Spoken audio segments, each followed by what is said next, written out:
So ayan, magandang araw. For today's video ay gagawa nga tayo ng napakasarap na puto bumbong. Alam niyo po ba na ang puto bumbong ay isang iconic na kakanin ng mga Pilipino lalo na tuwing Pasko? Karaniwan itong matatagpuan sa mga kalsada tuwing simbang gabi. Gawa ito sa malagkit na bigas na may kulay ube at may matamis na lasa. Madalas itong sinasamahan ng asukal, ginadgad na nyog at margarine or butter. Ang kinaganda dito ay pwede mo na itong lutuin sa pamamagitan ng pag-i-steam kung wala kang bumbong. Kaya tara na, simulan na natin ang paggawa ng masarap na puto bumbong. So ang kailangan lang natin dito ay 1 and 1/2 cup ng glutinous rice flour at 1/2 cup ng rice flour kit.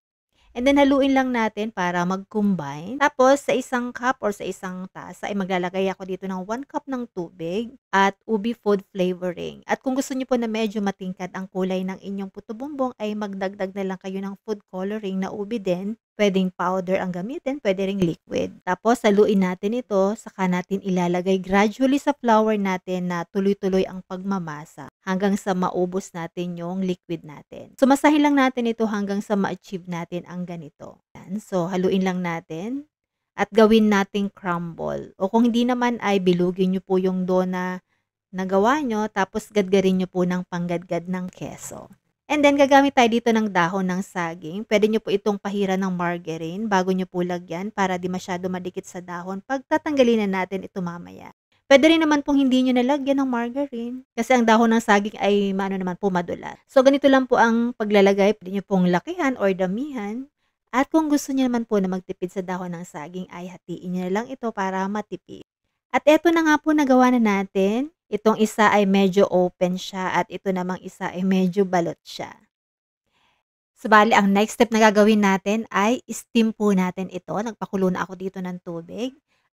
And then, steam natin ito ng mga 20 to 30 minutes. And then, after 30 minutes ay ito na siya. Luto na. Ito na ang ating puto bumbong.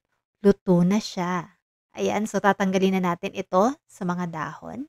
At ano pa nga ba ang magpapasarap sa ating puto bumbong? Siyempre, pahiran natin ito ng margarine. Pwede rin po kayong gumamit dito ng butter.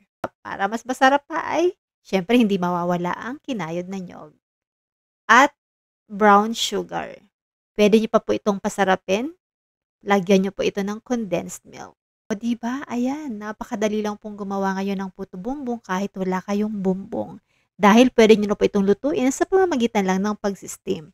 Kaya try mo na rin gumawa nitong napakasarap na puto bumbong na ito para feel na feel mo na talaga ang Pasko. Thank you for watching. Bye! Merry Christmas!